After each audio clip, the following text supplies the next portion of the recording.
Room Show presented by Space Coast Daily. I'm your host, Zach Clark. With me, Steve Wilson and Orville Susan. Guys, top 5. Anything change? I'm going to let Steve go first. All right, we'll start with Steve. Steve, who do you got?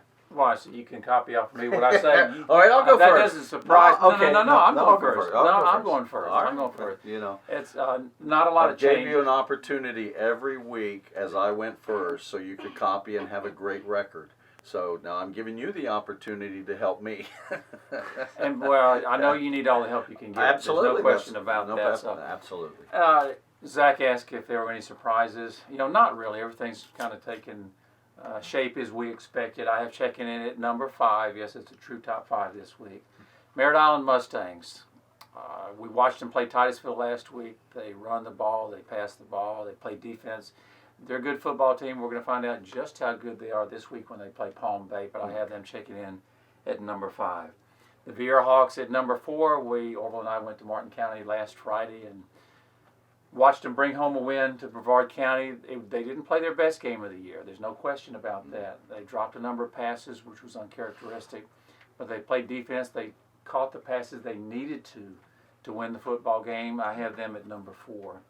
Number 3, the Palm Bay Pirates, and I toyed around with them, putting them up just a little bit, jumping Heritage, and we'll find out in a couple of weeks if who the best is out of those two teams. Yeah. But the Palm Bay, since their opening season loss to Cocoa, has run the table. I think they're probably going to beat Merritt Island this week, and that'll be the Mustangs' first district loss in a long, long time. I like Palm Bay at number 3. The Heritage Panthers almost do whatever they want to do, offensively and defensively. A very complete football team.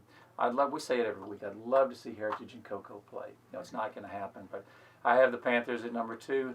Cocoa Tigers, they made a statement last Friday at Jones, and Orville mentioned that, and Jones High School is in the shadows of the Citrus Bowl, and that's where the Cocoa Tigers want to get back to. If they do, that means they're going to be in the state finals, and don't be surprised if they are there. But Cocoa is the best team in the county at this point. I don't think there's any question. Orville? My top 5, same as Steve. It doesn't change, What'd I tell you? Well, I knew you would follow me.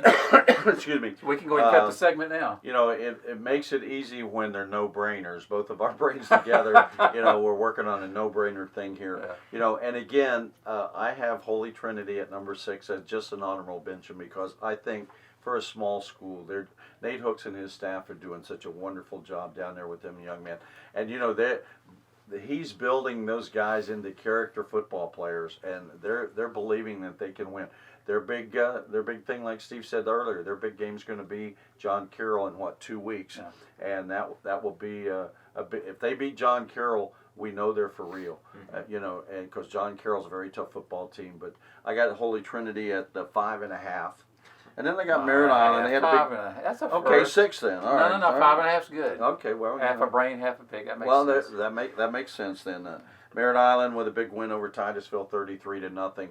Was that a surprise? No. So Steve talking about moving them up and down. They win 33-0 over Titusville. To me, there's a no-brainer that they have to stay there.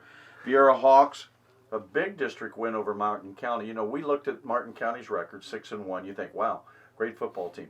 But then you turn around and look at who they had played. They only played 2 teams over 500, and one of them they had lost to. So I went down there with the thought of Viera's going to run and pass and throw and kick and really win.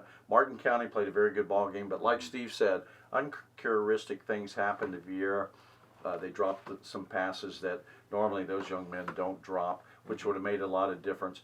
Turnovers came into play on both sides of the ball. So, but I like the Viera Hawks at number 4. Right now I got the Palm Bay Pirates at number 3. And again, like Steve said, it's going to be the big game, Palm Bay and Merritt Island, to see how that one comes up.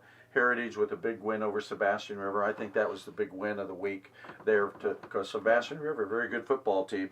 And the Cocoa Tigers made a statement in the shadow of the Citrus Bowl, 63-6 over the Orlando Jones Tigers. I got the Cocoa Tigers at number 1.